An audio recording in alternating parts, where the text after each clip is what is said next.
بسم اللہ الرحمن الرحیم۔ السلام علیکم ورحمۃ اللہ وبرکاتہ۔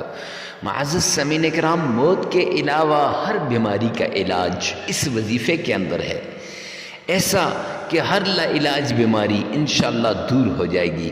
ہر وہ مرض جو دور نہیں ہوتا تھا، مریض تھک چکا تھا، بیماری سے تنگ آ چکا تھا اور ڈاکٹروں کے پاس بھی جا جا کر تنگ آ چکا ہے اور حکیموں کے پاس، طبیبوں کے پاس بھی جا جا کر تنگ آ چکا ہے، لیکن آج کے اس عمل سے انشاءاللہ ساری بیماریاں دور ہو جائیں گی۔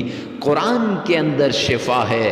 ہاں، میرے نبی نے فرمایا، آمنہ کے لال نے فرمایا، قرآن میں شفا، لیکن شفا ان لوگوں کے لیے جو قرآن سے شفا حاصل کرتے ہیں۔ مسلمانوں، میرے نبی نے فرمایا، آمنہ کے لال نے فرمایا، عبداللہ کے در یتیم نے فرمایا، جس کے پاس سورہ فاتحہ ہو، اگر اس کے اوپر کوئی بیماری آ جائے اور بیماری کی شفا نہ ہو، اس سورہ فاتحہ کے ذریعے اس بیماری کی شفا سے مل جائے گی۔ جس کے پاس قرآن ہو اور قرآن ہونے کے باوجود وہ دنیا کے اندر ٹھوکریں کھائے، ادھر ادھر پھرے، معزز سامعین کرام، اللہ کے نبی نے فرمایا وہ بڑا بدبخت ہے۔ قرآن کے اندر شفا ہے، لیکن قرآن ان لوگوں کے لیے شفا ہے جو قرآن کو سینے سے لگاتے ہیں، جنہوں نے قرآن کو سینے سے لگایا، جنہوں نے قرآن پہ عمل کیا، جو قرآن کو پس پشت ڈالتے ہیں، جو قرآن کو پڑھتے نہیں ہیں، جو اللہ کی پیاری کلام کو دیکھتے نہیں ہیں، پڑھتے نہیں ہیں۔ اللہ کے حبیب نے فرمایا، قرآن پاک ان لوگوں کے لیے دنیا میں بھی عذاب بن جائے گا اور آخرت میں بھی عذاب بن جائے گا۔ دنیا میں ساری دنیا کو کماتے رہیں گے، سب کچھ کماتے رہیں گے، لیکن جیب خالی ہوگی۔ کل قیامت کے دن اللہ کے دربار میں بھی قرآن ان کے خلاف جھگڑے گا۔ میرے نبی نے فرمایا، القرآن حجت لک او علیک، یا تو قرآن تیرے لیے جھگڑے گا یا تیرے خلاف جھگڑے گا۔ میرے بھائیوں، قرآن کو اپنے لیے جھگڑالو بنا لو۔ کیسے بنانا ہے؟ قرآن کو سینے سے لگا لو۔ 5 وقت کی نماز پڑھنے کے بعد قرآن پاک کی تلاوت بھی کر لیا کرو۔ آج دنیا کے اندر قرآن بڑا مظلوم ہو گیا، سب چیزوں کے لیے ہمارے پاس ٹائم، لیکن اللہ اکبر، قرآن پاک کے لیے ہمارے پاس ٹائم نہیں۔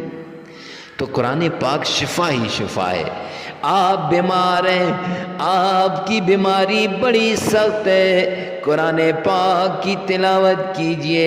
قرآن پاک کیا یہ نادر اور نیا وظیفہ کیجئے، انشاءاللہ بیماری دور ہو جائے گی، بیماری ختم ہو جائے گی بالکل۔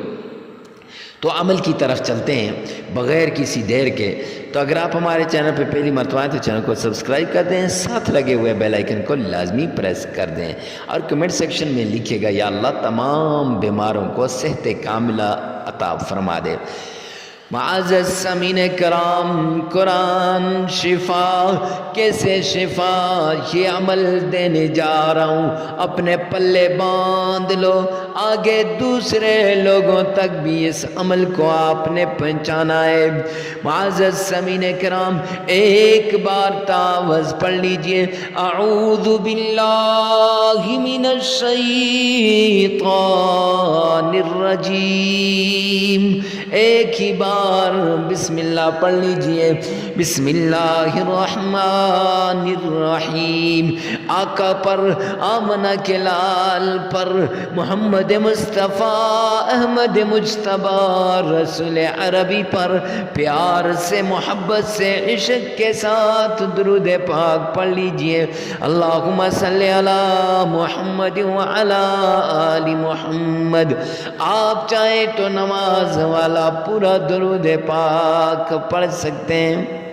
معزز سامعین کرام، پھر آپ نے 11 مرتبہ معوذتین، قل اعوذ برب الفلق، اور 11 ہی مرتبہ دوسری قل اعوذ برب الناس، چاہے تو ساتھ ملا کے پڑھ لیں، چاہے تو علادہ علادہ کر کے پڑھ لیں۔ پھر اس کے بعد سورہ فاتحہ، الحمدللہ رب العالمین، یہ پوری سورہ فاتحہ والضالین آمین تک آپ نے 11 بار پڑھنی ہے۔ پھر آپ نے 3 بار سورہ اخلاص پڑھنی ہے۔ پھر درمیان میں اللہ کا پیارا نام یا حفیظ یا مقیت، یہ آپ نے 313 مرتبہ پڑھنے۔ پھر نبی پاک صلی اللہ علیہ وسلم کی شان میں درود پاک پڑھنا ہے۔ پھر 33 بار استغفار پڑھنا ہے۔ معزز سامعین کرام، لگاتار 7 دن یہ عمل کرنا ہے۔ 7 دن میں ناغہ نہیں ہونا چاہیے، اگر ناغہ ہو گیا پھر عمل کی تاثیر ختم ہو جائے گی۔ ویڈیو کو صدقہ جاریہ سمجھ کر ثواب کی نیت سے شیئر کرنا نہ بھولیے گا۔ ٹائم کی کوئی پابندی نہیں، جگہ کی کوئی قید نہیں، جگہ جہاں چاہیں ہر کوئی دوسرے کے لیے کر سکتا ہے۔ اللہ عمل کی توفیق عطا فرمائے۔